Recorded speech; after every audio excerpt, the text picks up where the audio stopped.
Hi, you guys. Yes. What's going on? Sorry, I'm a little bit late.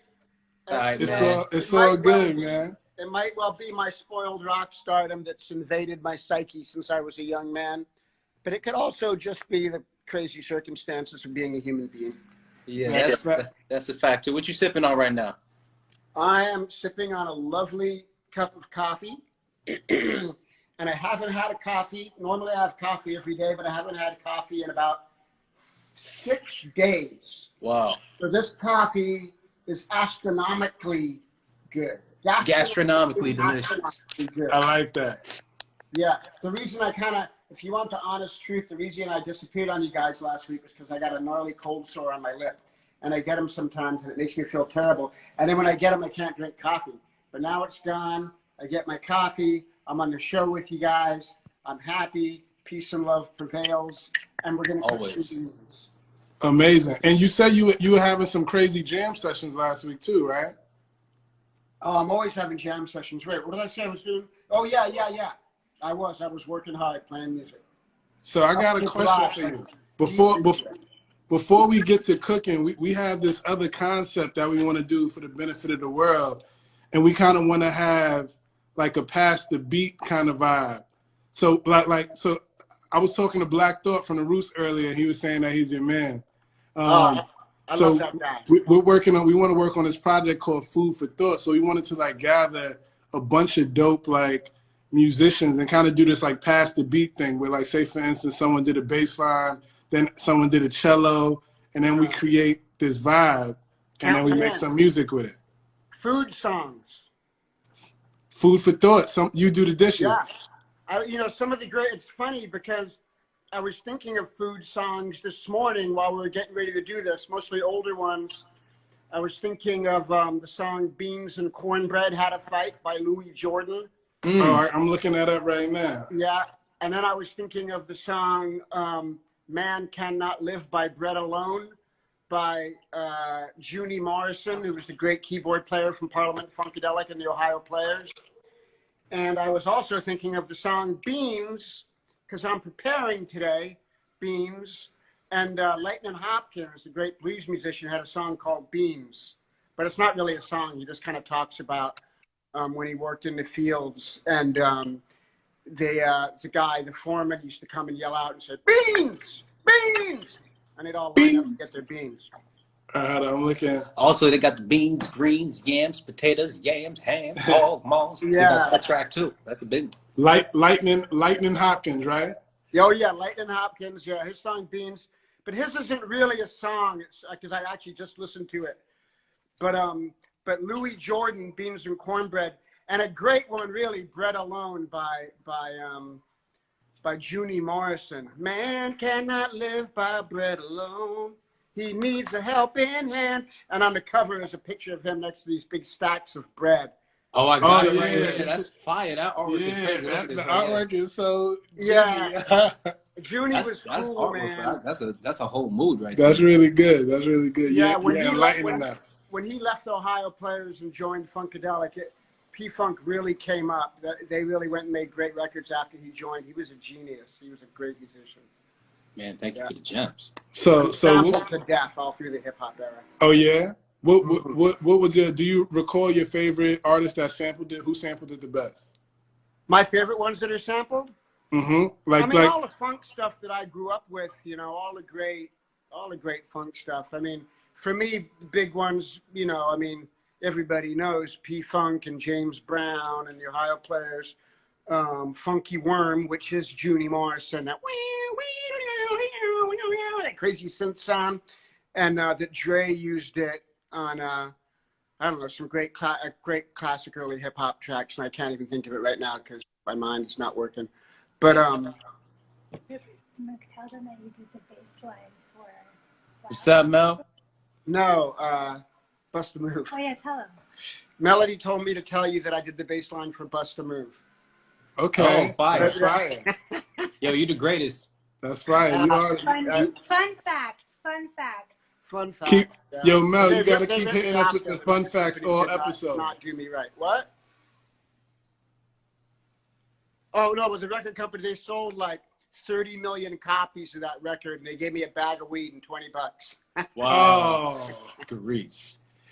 damn. They finesse you. It was fucked up. Well, you're doing all right now, so joke's on them.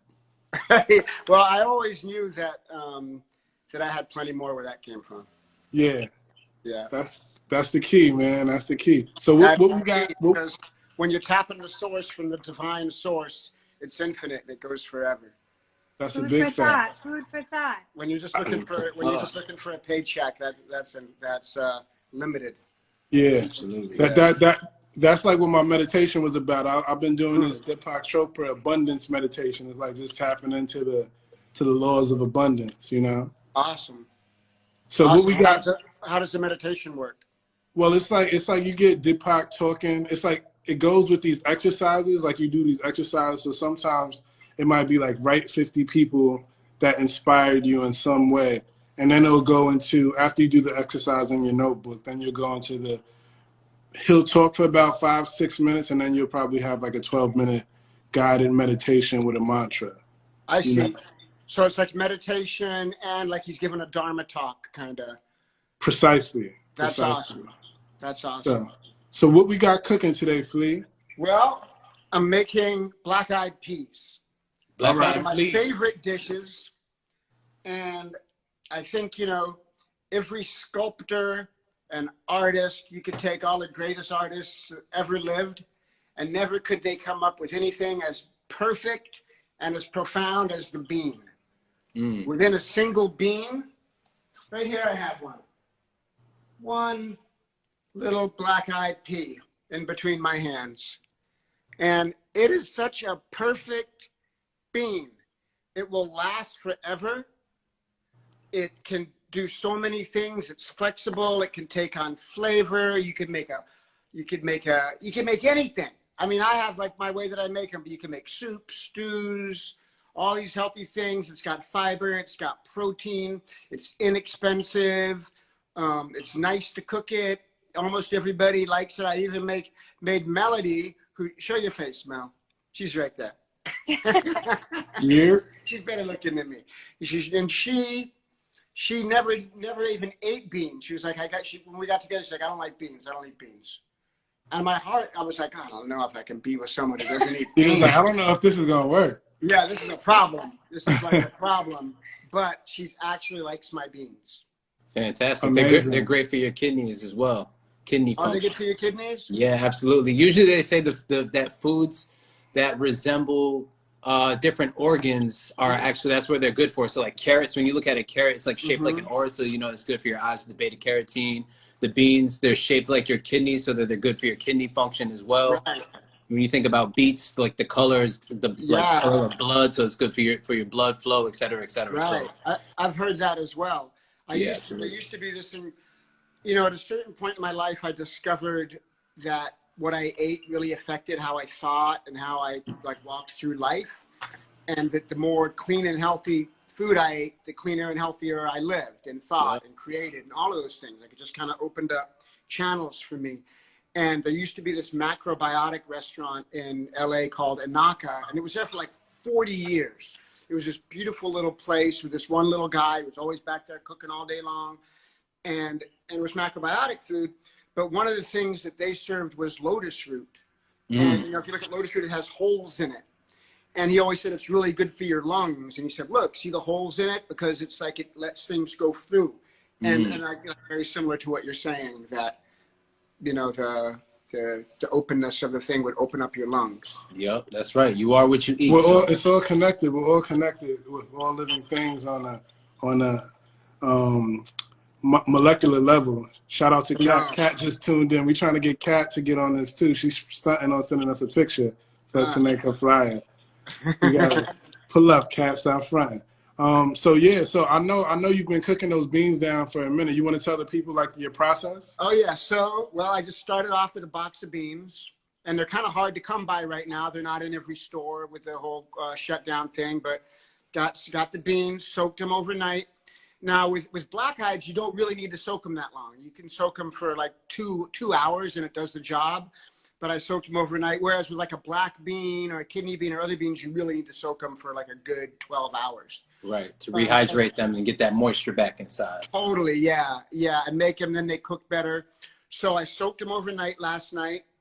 I put them on this morning. Oh, after soaking, rinsing them after soaking is really important, because if you don't rinse them well, you change your name to Martin because you're going to be farting. The whole thing with beans. You gotta really rinse them after you soak them. So, and I'm always like, I've forgot to rinse them a couple of times, and it wasn't good. You added some extra notes to the baseline, some extra funk. Yeah, no, I was like rocket ship. I was, there's this great artist that I love called Captain Beefheart, and he has this one song, and it starts, and you hear that, and then you hear this guy in the background go, he goes, I run on beans. I run on laser beams. Anyways, it's a little aside there. It's a funny song. Ghastly. Yeah, Captain Beefheart is great. Trout mask replica. But so I rinse the beans, then I put them in the pot, which is right here. You can have a look. You can see they're in there. I got it on real low right now, but they're in there. There's the black eyes, and they're pretty much ready to go because I soaked them for so long.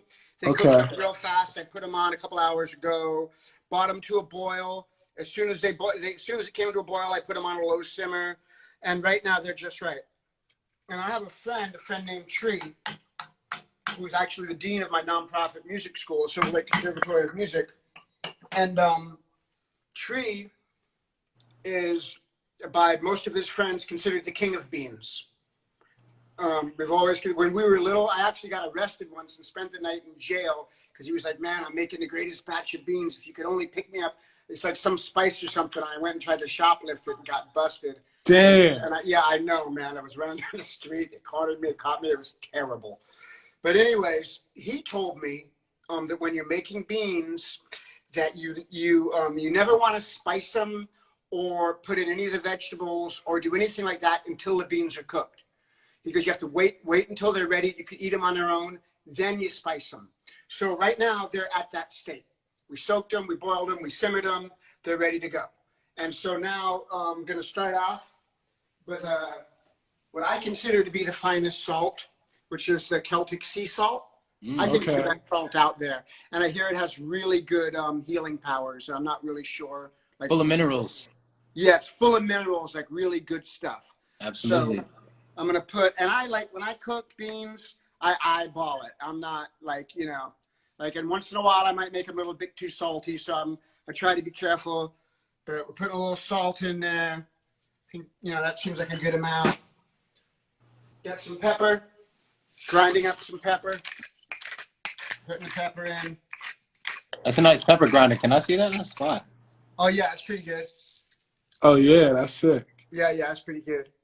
I got a salt pet grinder to match, but I never use it. So that's pretty peppery. Stir the salt and pepper in. The fire might be actually a little bit low. I should get it simmering a little bit. But it's really hot, even though it's not bubbling. It's like, the beans, I might have timed this. The beans might have been ready like 20 minutes ago, So salt and pepper in there. Then I'm going to put a bay leaf. You got a lot of Brazilians are checking in, and the beans are essential part of the feijoada dish. Feijoada. Oh yeah, yes.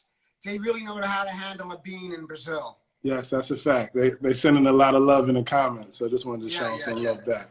Yeah, I love Brazil. So I'm kind of wondering whether to put 2 bay leaves or 1 bay leaf. What do you think?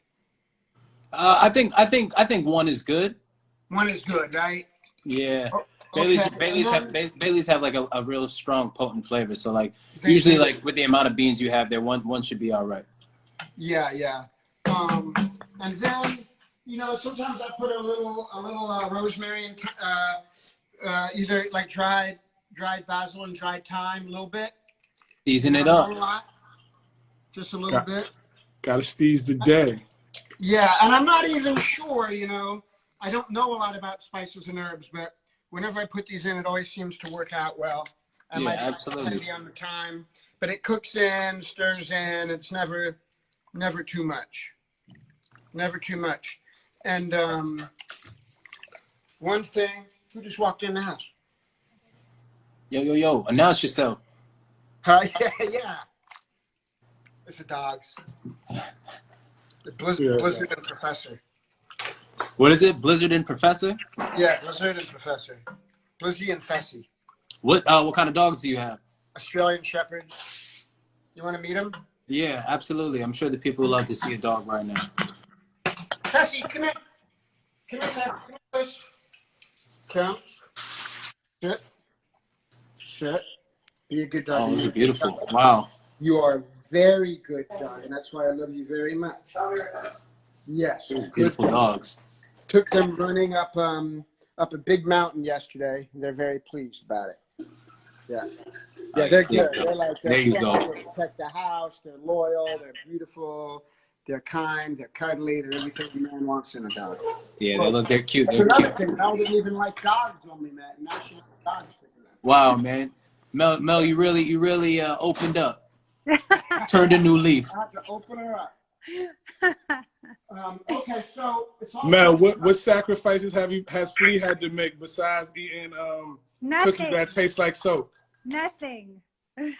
okay, so He's now one thing that I do not chintz on is the garlic. Mm. So yeah, 3 cloves. So I'm getting the garlic going. I'm gonna get the proper knife. I've had these knives for like 25 years. How do you keep them sharp? What's that? How do you keep them sharp? I don't do anything. They seem to stay pretty good, but I probably should. I probably should sharpen them. So my dad taught me. My dad's a really good cook. I didn't grow up with him. He's in Australia. He taught me that if you crush them just a little bit like this, Yeah. that it comes off easy. The skin, what do you call it? The peel. Yep. Skin? Yep. The skin. Yep. Absolutely. Yeah, the skin comes off easy with a little crush. So I'm de-skinning the garlic, and what I'm gonna do is, once I get the garlic going, I'm gonna get the onions going, and then I'm gonna. I know that knife. That's a Cutco. That's a vector blade. Yeah, that's what it is. Yep. Those knives actually do stay sharp forever. They have like a lifetime warranty. My brother used to sell them. They had like a lifetime warranty on them. Like if the blade ever gets dull, you could send that back to them and they'll just send you a new knife. Wow, I think that's awesome to know. I've had them for so long, and you know what? I'm not gonna chop it real fine because after I do this, I'm just gonna sweat them in the pan. Yeah. I'm gonna stick them in the pan, but I'm not gonna really saute them. I'm just gonna sweat them and sweat the onions, and then stick them in. Right. Just enough so they open up to release the flavor, but not enough so they're cooked. Sweat. That's right. Means right? release the aromatics. You don't want, it's not color that you're looking for. It's just really to make it translucent. Exactly. Yeah, just kind of open them, right? Yes, that's right. Release the flavors, the natural oils, and yeah, the sweetness, the natural sweetness inside of all that stuff. Yeah, garlic is kind of. That's one thing me and Melody agreed on was garlic from the get-go. That we both really like garlic. I think connecting and bonding over food is an important part of any friendship. Oh man, it really is. It really is. know. And when you don't connect over food, it's hard.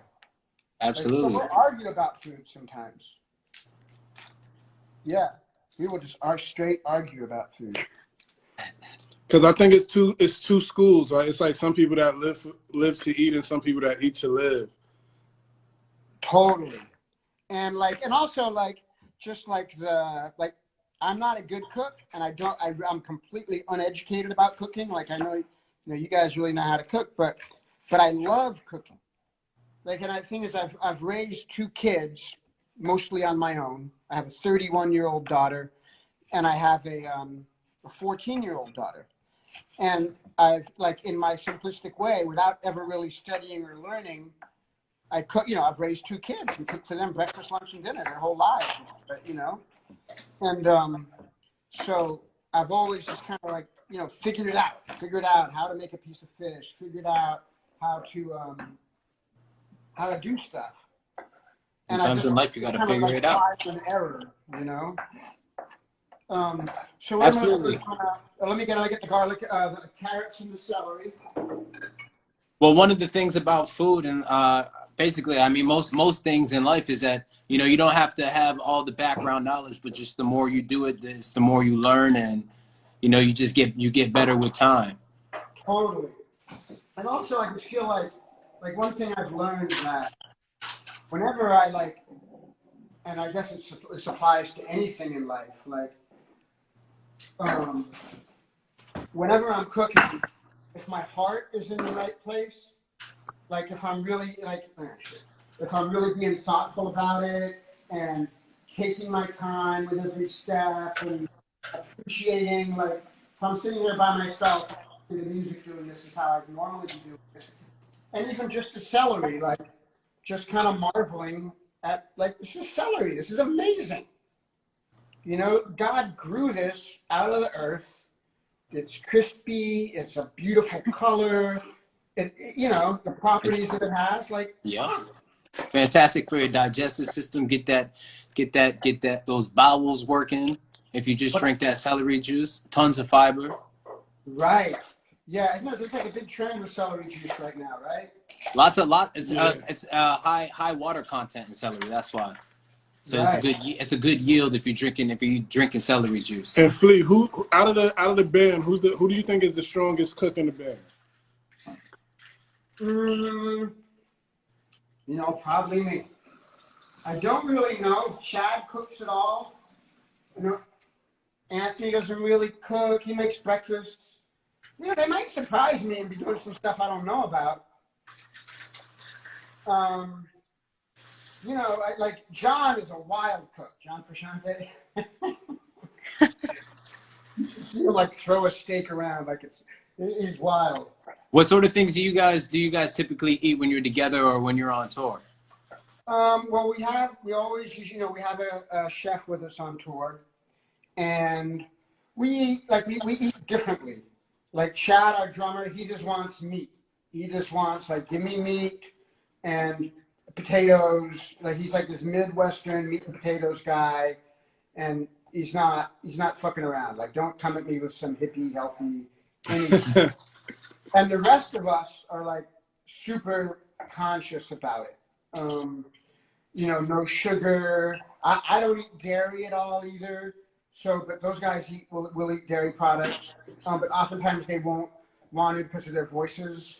I don't do it because it just doesn't agree with my body. I'll get like snotty and like I feel mucus. Like same. It builds the mucus in. Yeah, it gets the mucus going, and then I might get a cold or something, especially in winter. Like I won't even, like in summer, I'll eat pizza or something, but in winter, And I try really hard to eat seasonally.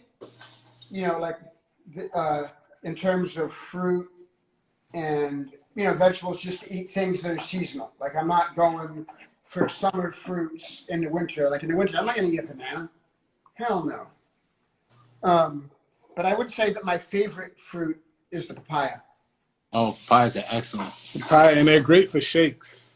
John really likes papayas in the shakes. He said it to me like 5 times this week. I really love papaya, and that I probably love papaya more than anyone you've ever met. Wow. You know how I can prove it? Show us.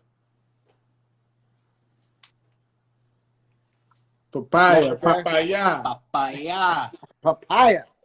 I was in Costa Rica, sitting out in the middle of the jungle, and this guy showed up with a tattoo gun. He's like, "Let me give you a tattoo," and just checking on that. And I was like, and I had been sitting. I love papayas. And I was sitting like at papaya. I was like half naked. I don't know, just like in my underwear or whatever. And I've just been like pigging out on papayas, like for weeks, sitting in the jungle. They're all over my face, my body. And I was like, "Write papaya on me." And first he went, I said, "Do it right here." And he did it right here. And you see that little dot? Yeah. Right there? Yeah. That was as far as it got. It got there. And I said, and I like, it didn't like, I mean, tattoos hurt, but it didn't hurt that bad. For some reason, I kept having like a nervous twitch. Like every time he put the needle to my thing, my skin went like, and finally I was like, "Oh, just don't do it. Just do it right here." So I just have that little spot right there. And at the time, I was dating this girl named Toby, and I came home and told her it was a T, because I can't have a T for her. Yeah. Had to sell her a dream, man. What was I gonna ask you? One of our homies that was on the live just asked, "What's your favorite food memory, solo or with the guys with the band?" Well, with so many with the guys, you know, because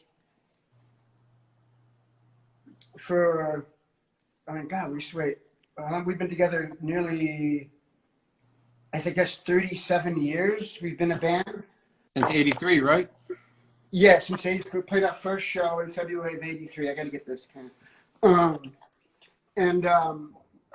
We've had, you know, we travel around the world. We've been on tour for, you know, all of my adult life. I've been on the road, and there's so many food memories of, you know, just incredible dishes, like going to countries for the first time, like going to Brazil for the first time, or going to Chile or Argentina for the first time, or Paris, or all these places that, like, growing up, like being a street kid, running on the street, like I never dreamed I would go.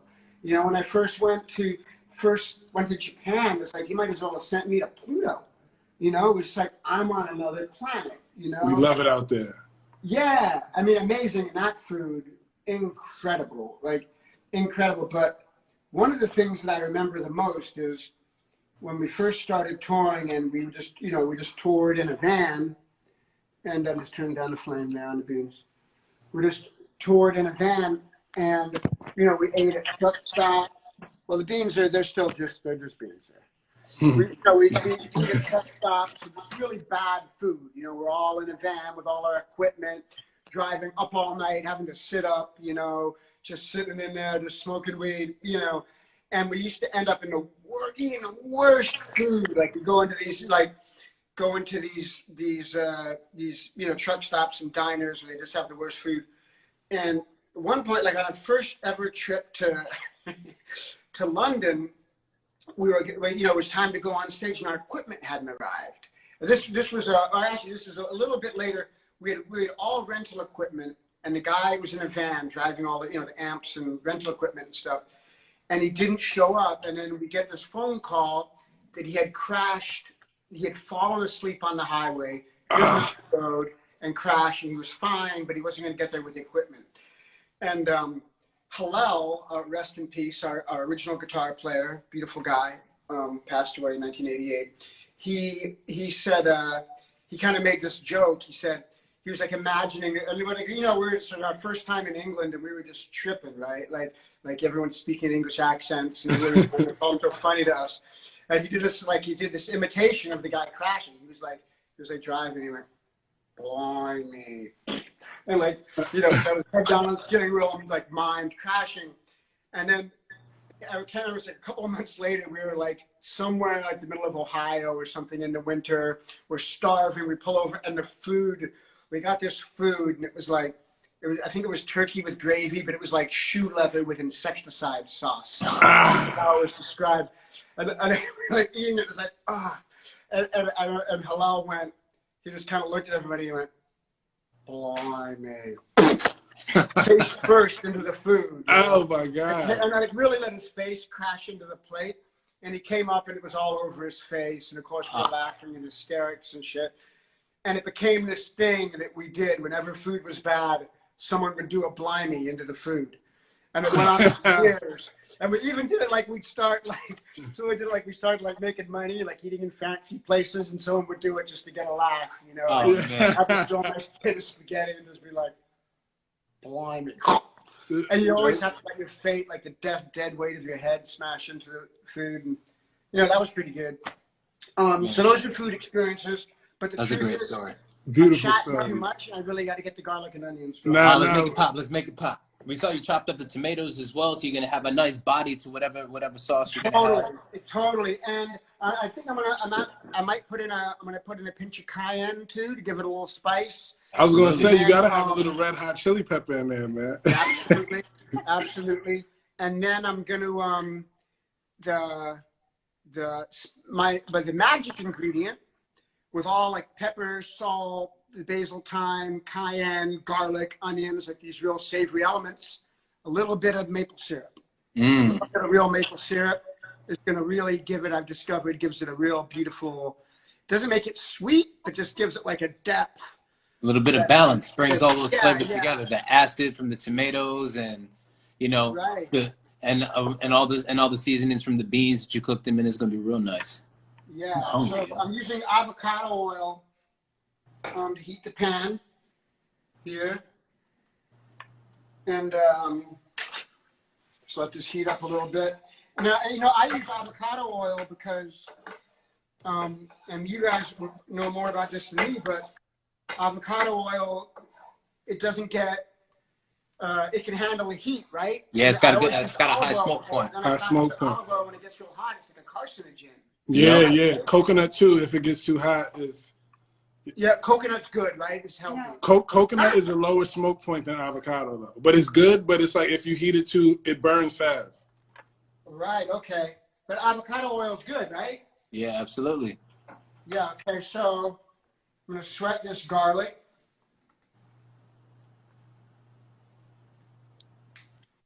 Got to sweat that garlic out. Garlic in first. Garlic has got the least amount of moisture. So when you add garlic, What? garlic has got the least amount of moisture out of everything that you're cooking with. So you add the garlic first so that you can cook it out. Because when you add the onions, the celery, the tomatoes, they've got a lot of water in them, so they leach out, and you won't be able to get as much caramelization or flavor out of the garlic if you were to add them all in together. So. Oh, okay. So do the garlic alone. Yeah. No, you're doing the right techniques. You're doing the right techniques. Okay, that's what I normally do. It just seems like it operates on a different time. Yep, sure does. So you got the good natural instincts, man. You got the natural feel. Yeah, thank you guys. So how you when you make these black eyed peas, you just eat them alone, or do you serve them with any components on the side, any accoutrements? Yeah, well, rice. I have them with rice, and usually just kind of beans and rice. Like my daughter's in the other room doing online school right now, but if she was here, she'd tell you she had this like 3 days a week growing up. So I make a big old pot, and you know we'd have it all the time. Stretch the work, man. Gotta stretch the work. Yeah, and even though like I eat meat, not a lot of it, but I eat it. But she's never had tasted an animal in her whole life. She had a fish a couple of times. So she's a vegetarian because when she was little, I was a vegan, and someone gave me a book, and I was like super into it. And someone gave me a book for little kids about factory farming that it really explained what it was, you know. And when she was like 3 or whatever, she read that, and she had never eaten meat, but then she understood what that really hit home with her and resonated with her powerfully. And she'll never eat it. She just won't ever eat it. So that's blessed. Well, she'll live a long time. So she won't be running into a lot of the issues that people run into in our country with, with high blood pressure and diabetes and all that stuff. So. Yeah, I think being a vegetarian, you have to be really conscious about what you eat and eat it right. It's not always like that, but in general, I think it's just like it's out of balance, man. It's just out of balance. Like I think it is natural for a human being to kill an animal and eat it, and animals kill each other and eat them. But the balance of the way that it's done with the factory farming and the slaughterhouses and all that shit, like I think if everyone really understood and looked at what was happening, they just wouldn't eat it. Yep. Yeah. That's a fact. Go to an animal farm. That changed our life. I know John and I went to a farm one time, to a pig farm in Italy, and it was crazy. Yeah. It's hard to watch. Oh, you guys went to one? Yeah, we went to a pig farm in Concordia in Italy, in Emilia Romagna, and that was my first time to a pig farm, and it was gnarly. It was hard. It was hard to see. It was hard to see, and honestly, I don't eat pork anyways, but like that kind of just solidified all my reasoning behind it. Right. And was that and probably if it was a pig farm in Italy, I bet it was relatively, like compared to a lot of them, humane. Yep. Yeah, it's probably better. It's probably way better than one like in the States. There's just like, and it's unsanitary. It's nasty, man. Nasty looking. All right, so boom, you cook the garlic down. You added it to this. You added it to the stewed Put the garlic beans. in. Yeah, I sweat the garlic, and I was chatting. I'm a little worried that this onion had a little bit of green in the middle, so I'm taking that out, that bitter part. Yep. Yeah, it's different to do this and talk because I never do. I never do. You're doing a good job though. You're doing a good job, and you have a great videographer on your side. You know. Yeah, yeah. Oh, good. She's doing good. Yeah, She's doing amazing. The angles are on point. Mel, they want to see the rat tail. The people are asking to see the rat tail. Oh yeah, right. Well, it's just starting. It's more like a bunny tail right now. Yeah, bunny tail. Bunny tail. We're getting to the rat. And I don't know. Like I've kind of been thinking. Like I've been on the fence about whether to continue with it all the way. Because we were right before me and Mel went to Thailand, and we were in the airport, and you know, it was in the airport in Thailand when I saw that little boy, and there was this little boy running around. He must have been like 4 years old or something, and he was really cool looking, and he had a long rat tail braided really well, like this beautiful braid coming out of the back of his head, and then just like a mohawk, but just like a circle of hair on top, like a circle of hair, and it looked so cool. And I was like, I'm biting that kid's rhyme. Like that sounds sick. Shout out to that yeah, kid. so that's what inspired me. With the drip. It might be a circle of hair on top too, but my receding hairline might have something to say about that. But it actually might play into the style better though, you know. It might. Like I can just keep this circle right here, you know. Yeah, you just keep it natural. Yeah, like Ronaldo, the Brazilian soccer player. Please don't give him ideas. No, I've done that before. I like that. Yo, you pull up with the Ronaldo, the original Ronaldo too, not the Portuguese one. You talk about the Brazilian Ronaldo, Yeah, number the 9. Brazilian Ronaldo, not the Portuguese, not Christian Ronaldo. I don't know, but one time we were playing in Brazil, and the promoters gave me this shirt, a Brazilian national team, and the Brazilian national team is my favorite soccer team, outside of La Boca in Argentina, which is my favorite soccer team. Wow. But and I'm speaking ahead of myself. Sheffield United is my number 1 soccer team. But before I discovered Sheffield United, and I really loved the Brazilian soccer. Anyways, they gave me a Brazilian team shirt that says Flea on the back, and I had that little hair thing. I wore it for like 2 months. I didn't take that thing off. Amazing. Okay, so I'm sweating the onions here. Mel, get up on that pen, Mel. Don't be afraid. Just sweating the onions, you know, possible is a little bit too much of the avocado oil in here, but that's okay. Avocado oil never hurt anybody. It's okay. You can add the celery. You can add the other vegetables to it as well if you feel like you have too much oil in there, because they'll soak up. Yeah, I was thinking I was going to take the onions out though, because I don't want to I want them to cook in the beans too. Heard you.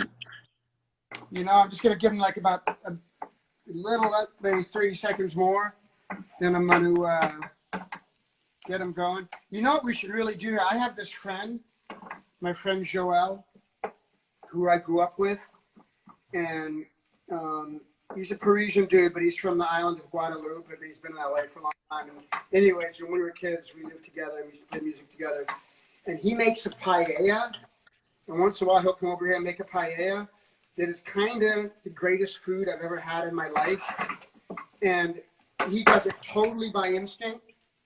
And he loves it, and he likes just throwing food all over the place, and he's loud and wild, and I don't know. You guys should get him on. I'm telling you. That'll be sick. Yeah, make the link. Make the link. Yeah, I'd be his sous chef. Yeah, definitely link that up. We probably gonna end up turning this into like a book or some type of digital project, a compilation of everybody's recipes. Yeah, I got these carrots. I forgot about these carrots. Let me just peel a few carrots real quick. Where's the peeler at? In there. Carrots in there. Little mirepoix. Yeah, and it's kind of a mirepoix, right? With Yep. celery and, Celery, carrots, and onions. you know what I've been making lately that's been coming out really good is I've been making fish soup. You were saying it. You did that the day before Mel did her episode. So yeah, this fish soup. What's the deal with this famous fish soup? Yeah, I was really proud of that one. And I never made it before, and just kind of went for it. And then I realized, because I was just picking, you know, carrots and celery and onions, and sauteing them and then making a vegetable broth, just thinking, well, that would make a good broth. And then someone told me that's what a mirepoix is. Is that right? Yes, the mirepoix is celery, carrots, and onion. That's like the holy trinity in French cooking. It's like the same way that there's a sofrito and Latin cuisines. Okay. So and you know, in different countries, everybody's got like their different bases, but typically in French cooking, it's celery, carrots, and onion. Okay. Wow, that's cool. And then New I made Orleans something. is I celery, made celery, bell carrots, pepper, and and have it on the side of something. I think. Was that when I made that tofu? When I fried that tofu? No. It was something else. And it was good. Like, I didn't even make a stew with it. I just used it as like a side dish. Like it wasn't a broth. It was just celery, carrots, and onion, like a little sauteed pile of them. Mm-hmm. So I'm gonna put the carrots and the celery in together. You think that's good? Yeah, that's proper. Okay. Probably I'm a little bit behind time-wise right now. look, we're enjoying this quality time with you. Oh, good. So can we talk a little bit about music? Yeah, you can ask me anything. So on the music side, I think I probably mentioned to you that I had a period in my life where your music saved my life and probably saved a lot of other people when I was in the streets. It stopped me from committing egregious acts of violence because I was just grooving to like the mellow sounds of you, Chad, Anthony, and John. And now John is back on deck, right? Mm-hmm. Yep. I think the world is super excited about that. Yeah. We're all real excited about it too. I'm a little bit hesitant to get into band stuff just because, like, we decide that, we're in the creative process of writing a record, even though we're taking a little break right now because of the coronavirus. We've been playing every day all together, and been very an uplifting experience. And now we're just taking a little bit of break. We're gonna come back, but kind of like I always just feel like when talking about the band,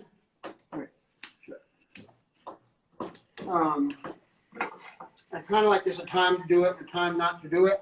Mm-hmm. And so I don't really get into it because I know there's probably Chili Pepper fans on right now. I know they're all curious and they want to know everything. Right, somebody just asked what you thought about Trick Finger. Trick Finger? Oh, I love Trick Finger. So Trick Finger is John's new album. It's electronic music that he makes. Trick Finger is not first Trick Finger album. Oh. But Trick Finger is awesome. John and Marcy, John's partner, they have started a record label together, and the first release is Trick Finger record. So I love Trick Finger. I love the hypnotic rhythms. John is so amazing. With electronic music, and it's completely hypnotic and imaginative and exciting, and I love everything about it. What's the soundtrack like for your house when you guys wake up in the morning? What do you go to in the morning? What am I? What in the morning? Like, what do you play in the morning? Like, what sort of music do you wake up and listen to? It's always different. I usually like kind of gentle music in the morning. And also that's probably because I like to get up really early. Even though I've kind of been in a weird rhythm lately, but I usually get up before everyone else, so I play quiet music so I don't wake anyone up.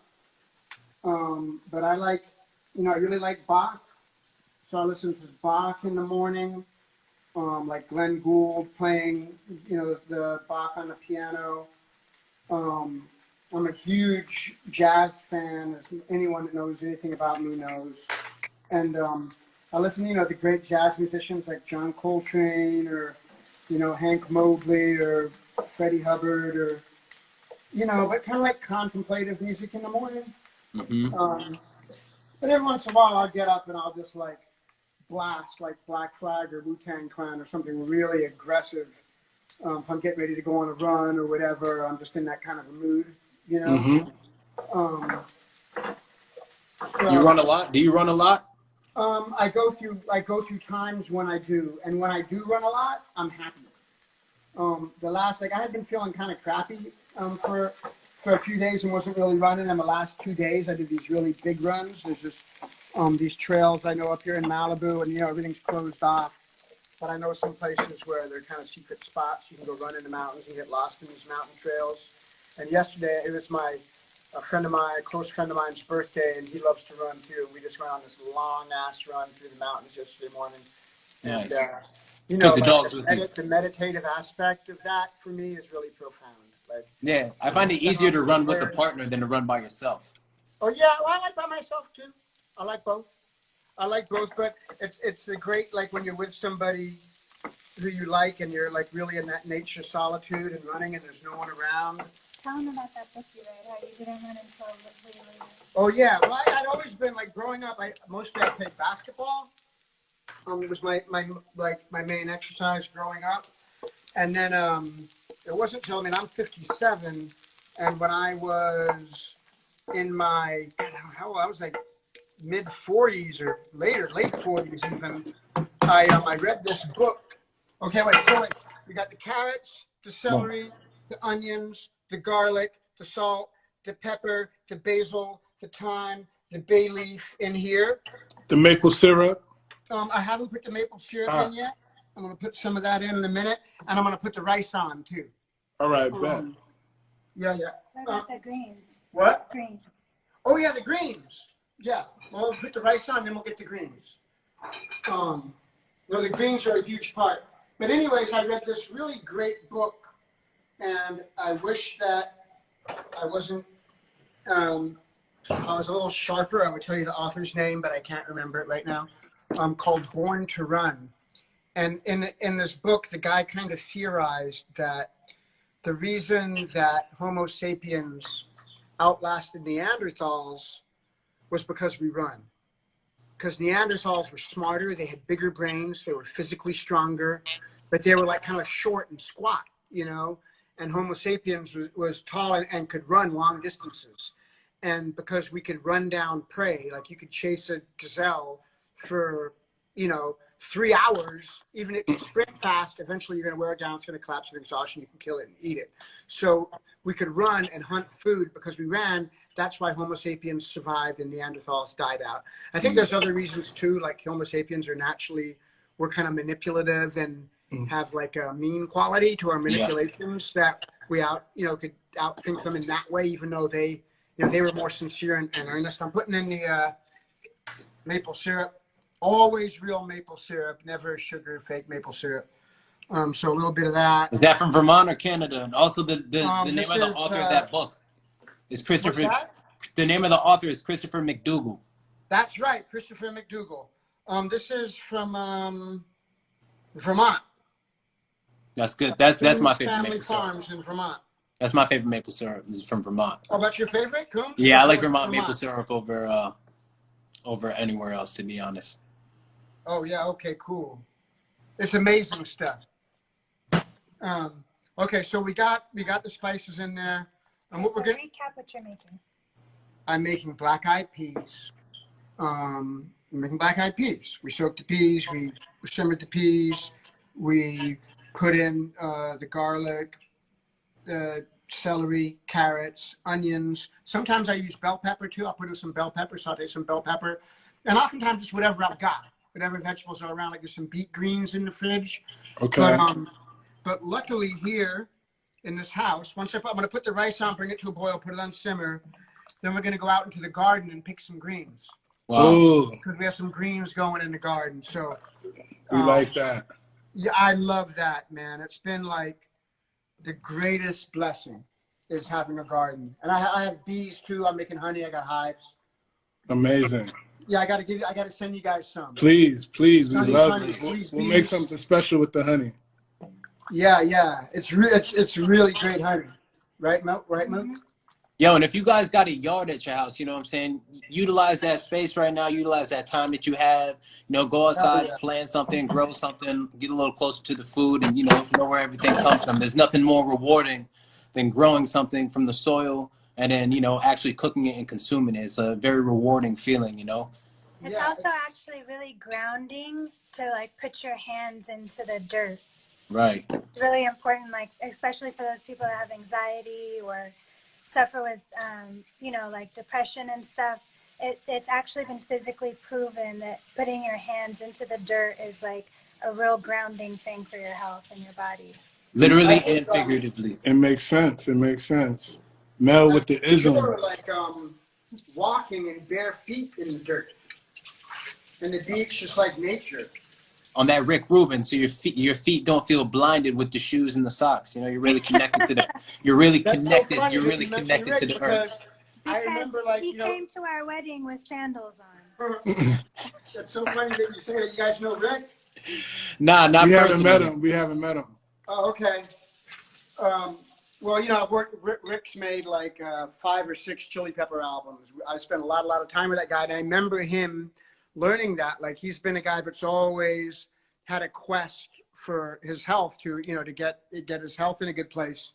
And I remember it's like someone telling him that it was important because he was such a city boy. You know, he's like a New York guy, he was sitting in his dorm, college dorm, making hip hop records, inventing, like being a part of inventing hip hop, making those first Run DMC records and LL Cool J records and stuff. Beastie Boys, all that. Yeah, all of that. And he was kind of like out of touch with nature and his body. And someone told him that he needed to walk in bare feet on the dirt. And he's right. They were right. Whoever told him that was right. Okay, so we have some brown rice. Somebody just asked you who your favorite modern rapper is. My favorite modern rapper, Kendrick. Facts. Good choice. I saw you shout out Thundercats album that just dropped too on your Instagram. Oh man, I probably should clean this rice, but I'm not. Yeah, the new Thundercat record is great. I really like that song. I like all of it, and every song like occupies its own space, which I think is the key to a good record. You can't repeat yourself. You know, like you might have like even songs that are better than the ones that you use. The fact that each song on an album takes up its own space. You don't have like 3 songs. Oh, because these all might be hits because they're really good and they could be hits. So I'm going to put them on. I just don't respect it. I'm like, every song should have its own emotional color to it, you know? And I love that about Thundercat's record. Like, he has that kind of intelligence, you know? Well, I don't know if he's thinking it through or not, but anyways, he has this one song called I Love Lewis Cole. And I love Lewis Cole too. So it really got me. Like, when I was 46, I went to college for a year, and I never went to college, when I was a kid, and I'd never studied music academically, and I wanted to, so I went for a year to USC and studied music, and I had this composition class, theory class, jazz trumpet class, and I did whatever I did in the class. I loved it. It was crazy. Like, there were times I'm like running across campus, like, I'm late to class. I'm like running around with like big bag of books and shit. And I was like, God, I could be sitting on a beach in like, Central America, like tires and smoking weed. And I'm like running to get to this place. What's the matter with me? But it was really rewarding. Who's Lewis Cole? Lewis Cole, there's a band called Knower, Knower, and who toured with the Chili Peppers a bunch a few years ago. And I just loved this band, like really progressive, interesting, great music. And Lewis Cole has his own music too, Lewis Cole. He's a drummer. He's a phenomenal drummer.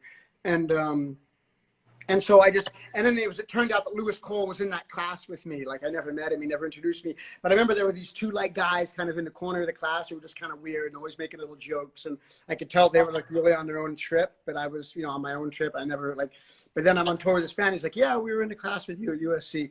So I mean, they were at the age to be at college, and I was like the weird old guy in the class, But what was the class? That class was composition. Okay.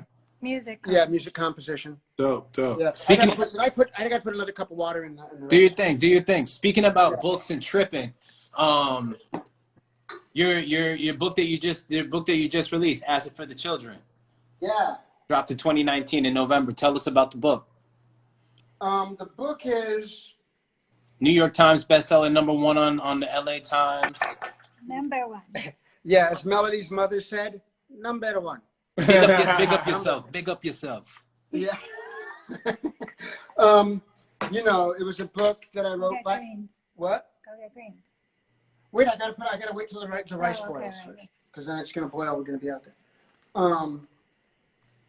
The book, you know, when I started writing it, I didn't know what it was gonna be, and once I got going, and once I found my voice as a writer, which took a little while too. The only thing I knew when I started was that I was going to be honest, no matter what. Like, no matter how bad I looked or good I looked, I didn't care. I was just going to be honest. And that I would write it by myself, no ghostwriter, no one else. It had to be my voice. So I started with those two simple rules. And once I got going, at a certain point, I really found my voice as a writer. And I really fell in love with the act of writing. Like, I would just like throwing in the tomatoes. I'm throwing in the tomatoes. Do it. Make Yeah, it yeah. pop. So as you can see here, and we can go back and talk about my book too, but we got the tomatoes. See, it's starting to look real colorful in here. It's starting to get live. Yup. You know, the vegetables have been in there for a while. There's sweat. The broth is probably pretty tasty right now. Everything is just feeling good. There's the bay leaf doing its magic. Everything is releasing its properties into this broth. Slowly simmering, the garlic, the flavor, the maple syrup, the salt, the pepper. Well, I'm gonna put in that pinch of cayenne real quick. Oh yeah. Let's get it. A lot of body to that sauce right now. It's coming together real nice. It looks good. Just a little cayenne, because as you know, a little goes a long way. And I have personally fucked up a pot of beans with too much cayenne before. Not for me, because I like it spicy, but my daughter wasn't having it. Get the digestive system working. Keep the immune system up. Yeah, give it a little edge. Make you sweat. Yep. And that, you know, and that just that tang, man. That little bite. It's necessary. It's an adventurous spice, cayenne. It's adventurous. So anyways, so I wrote this book, and once I got going and I started writing, I decided to just make it about, like, originally I was just going to write about the Red Hot Chili Peppers. I thought that's what people care about. And, you know, it's an interesting story, and my relation to it, my personal relationship to the band and the career, and you know, my beloved friends that I'd made it with. You know, it's good. I'm going to write about it. And then once I got going, I kind of started, you know, I started writing about my childhood. And you know, at your childhood, there's all these memories that you have. They're kind of vague, you know. They're like the things that you remember from when you're 4 years old, but they're like these fleeting images, feelings.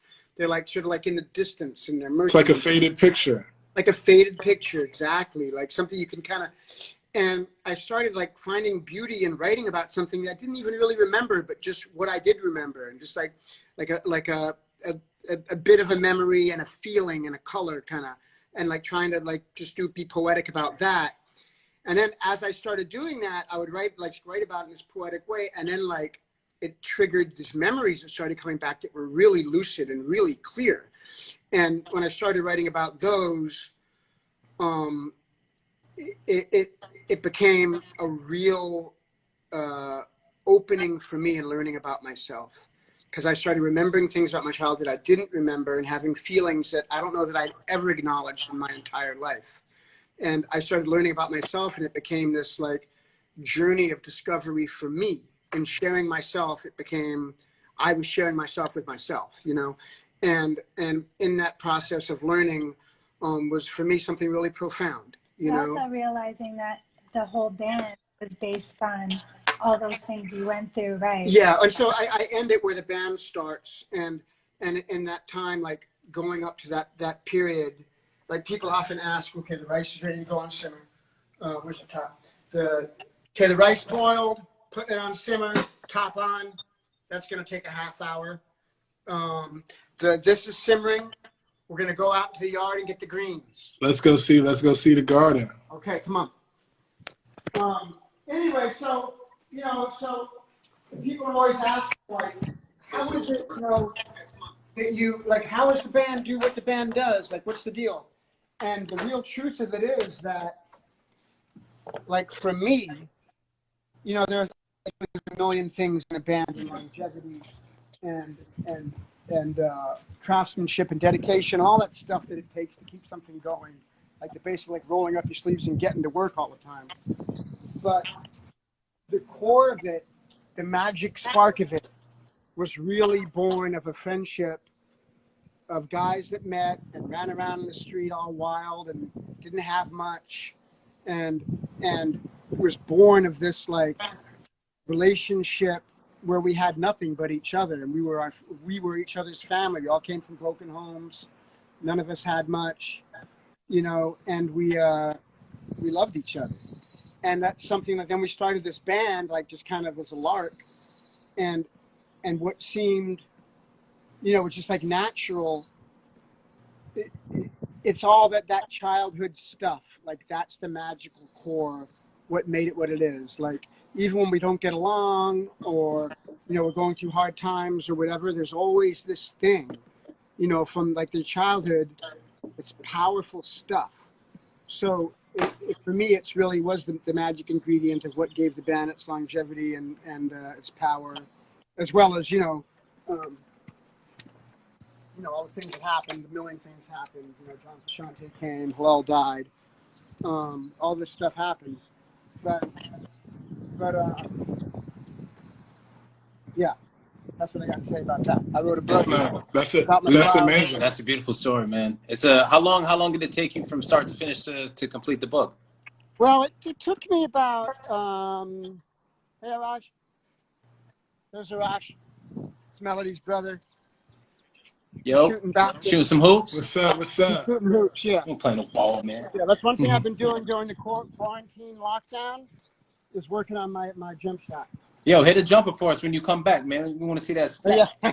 Well, I completely reinvented my shot. I don't know if I'm ready. I'll do it. This is the pathway to success right now.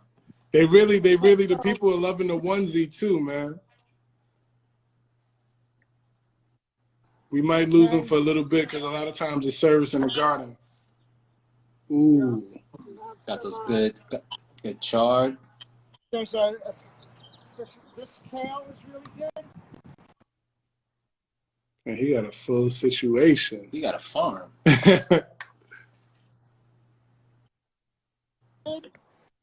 Kind of sweet. I'm gonna get some of this. Oh, I think it's cutting out a little.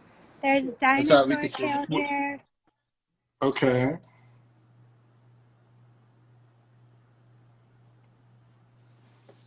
It always gets a little spicy for the garden scenes. A bit more of this. What's that tree that you're standing next to? This one? This big thing? Yeah. I don't even know. Yeah. You know, my friend. It's a tomato. No, it's not tomato. It's not? It looks like it. Hey, JK. What's this big ass plant right here? What's this big tree plant? This? Oh, yeah. That's a sunflower? I got my friend. Looks like Jack and the Beanstalk.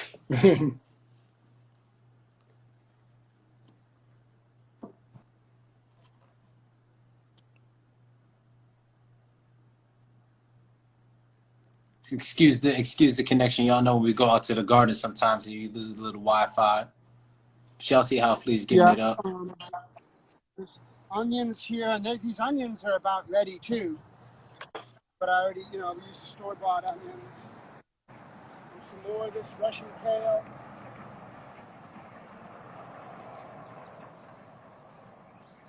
I feel like we're doing good. This is life right here. Liddy. I think we're good. Huh? I think we're good. Are you pulling me out of the yard because it's not good for the show? No?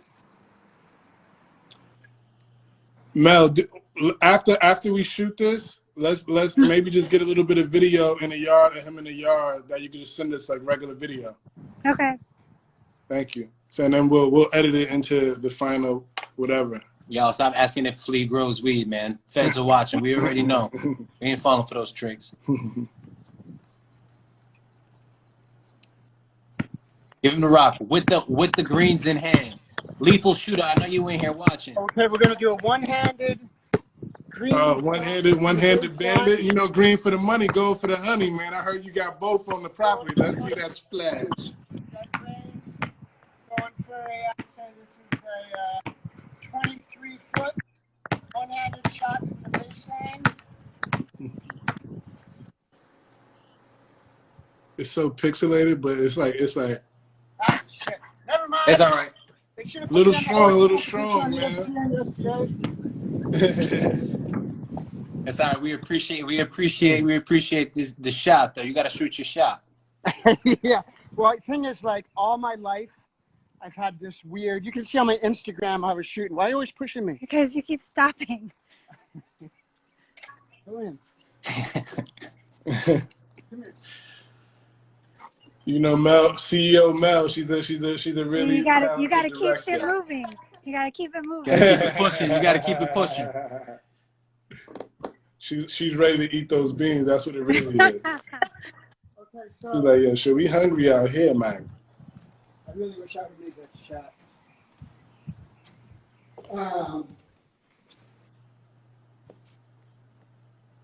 Okay, so what we got to do is, and things are a little messy in the sink. Sunny made a smoothie this morning, but I just got to wash these greens real quick. And the way that I do this,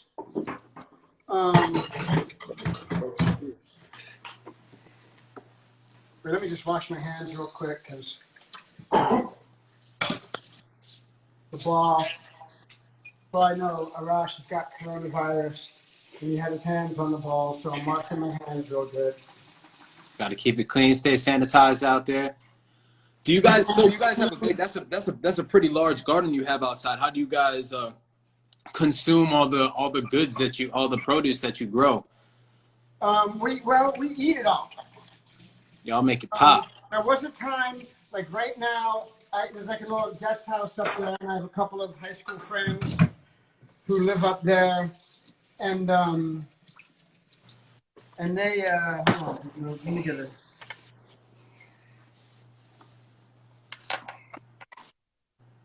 They one of them does it, and I used to have this real pro guy doing the garden, and we really had too much food then, and it was, I was giving it away, but some of it would get wasted too, and I never felt good about that. But now, like with my friend doing it, he doesn't. It's not too much. It's like and there's like always like 3 or 4 people here eat it. Look, somebody asked if you like Persian food. What? Somebody asked if you like Persian food. I have been known to eat some tahdig. I have been known to savor gourmet sabzi. As a matter of fact, I think if you look on the stove right behind the beans right now, you'll see a pot of gourmet sabzi. I actually forced Melody to fall in love with me by cooking her a pot of gourmet sabzi. It took me about 5 or 6 hours, chopping herbs and greens, and food is definitely the way to the woman's heart. You giving away the game right now. Game, You're giving away a lot of free game, right? Yeah, books and food. What did I say about You got to what feed did the mind, to me? body, and soul. What I did to you? I can't say it. You want me to say it? No. You want me to say it? What was the question? I missed it. Oh, she's going to ask me to say what she said, what I did to her. I said that. No, I'm not gonna say it. It's rude. You can say it. No, it's rude. No, you No, can it's say it. unfiltered on It's Gastronomical rude Cribs. for me to say it. If you say it's not rude. Say what you said. No. Hey, you guys hanging on the edge now. Oh, yeah. Well, it is questionably one of those things that could be taken the wrong way.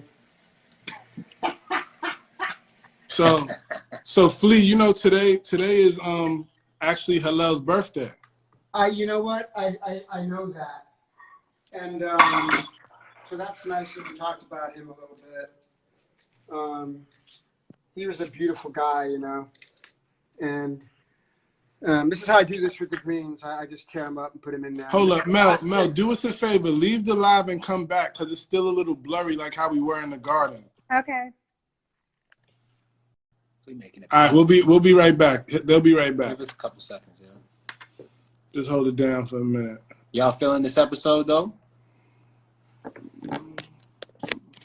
All right, here they come. Yeah, there we go. Hopefully that works. Gets us a little clearer.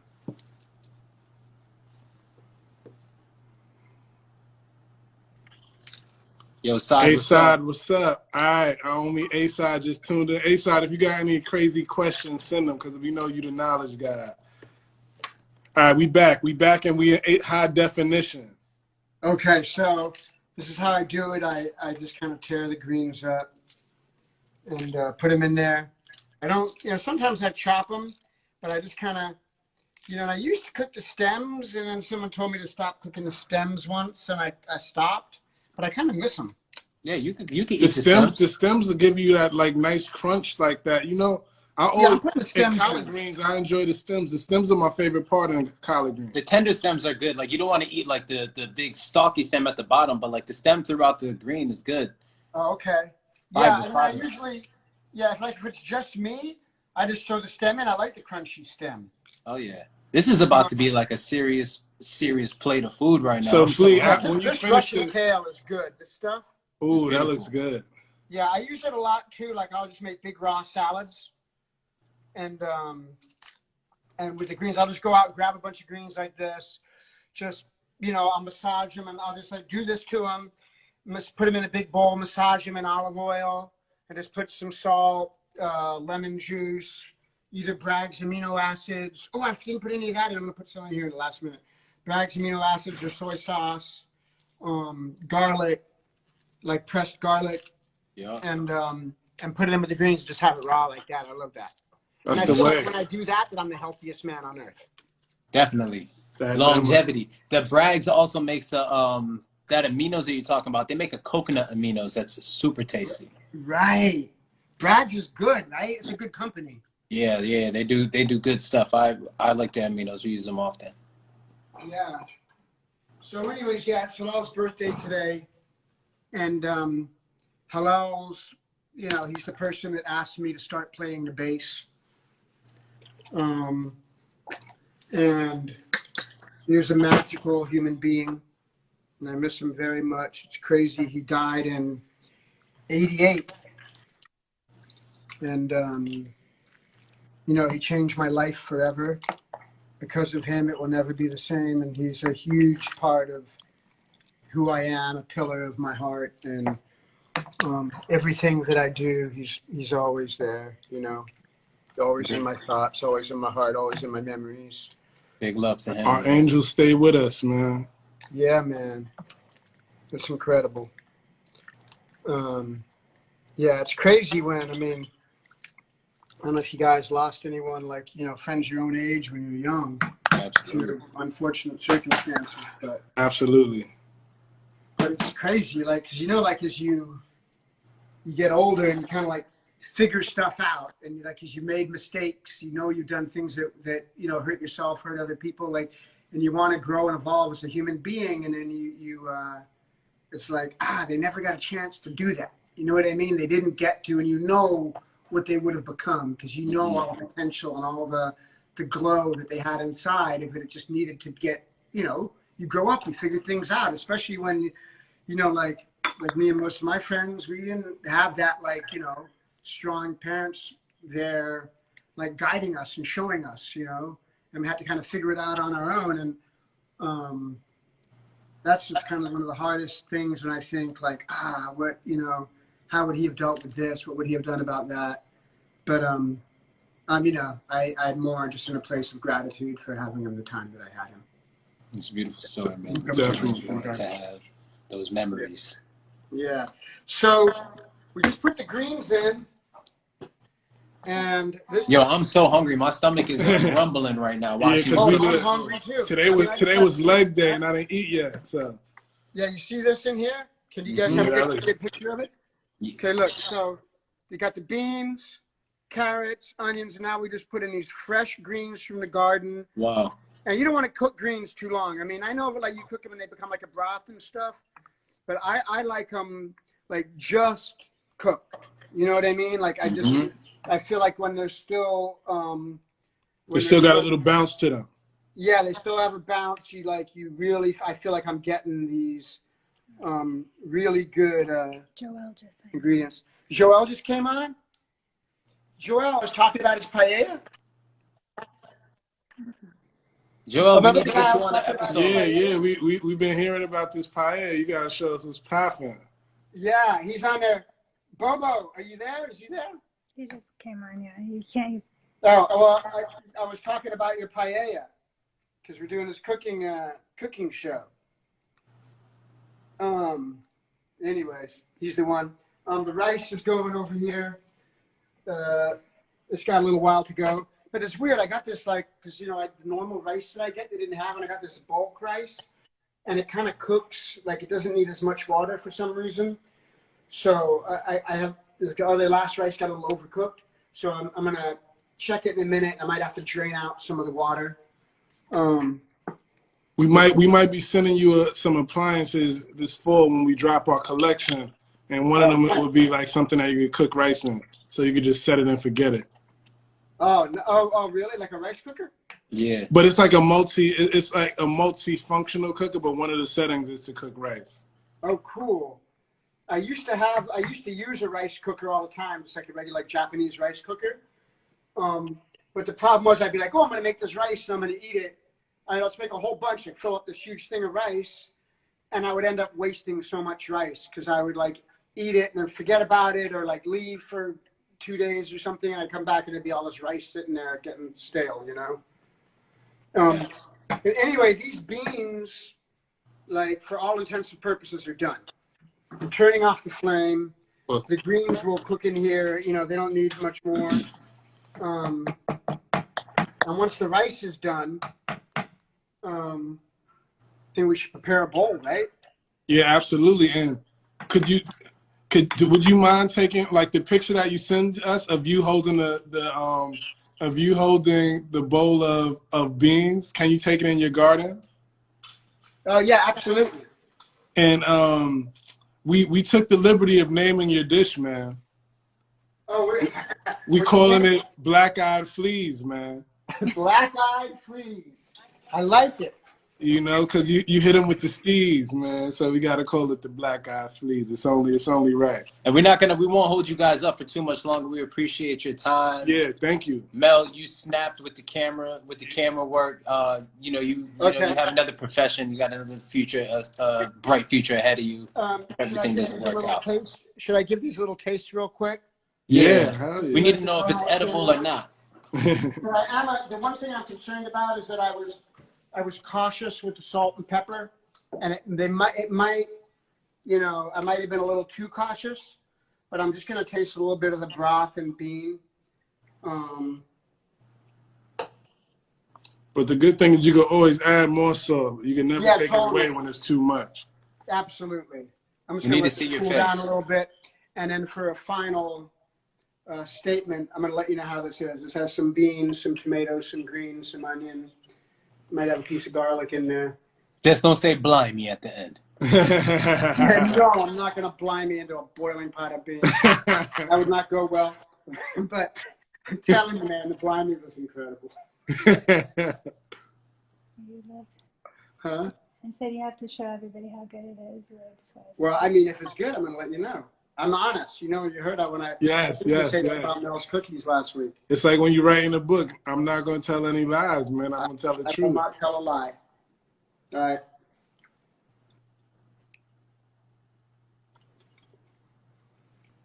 That's good. Incredible. All right. So since it's incredible and edible, we got to get you to do the gastronomical sign-off. Just tell the people who you are and that you are on Gastronomical Cribs. Wait, tell them what? Tell them who you are. So basically, I'm Flea, and I just finished doing my thing on Gastronomical Cribs. Okay. I'm Flea, and I'm happy and proud to be here today on Gastronomical Cribs, sharing food sharing love, food, which is the ultimate love. And thanks for having me. Thank you for Much being love, here, Flea. Can't wait till we can all get together and we can break bread and beans, rice and beans Absolutely. on the scene, man. And Yeah, Mel, thank you. We summer, love you. This summer, you guys got to come out here and we'll hang and cook and Shoot I'll hoops. have a more improved basketball shot. We'll be in there like swimwear. Thanks again, man. Appreciate everybody for tuning Love in. you guys. See ya. Peace and love, y'all. Love, Peace love. and love. Gastronomical Cribs. Gang, gang. Gang.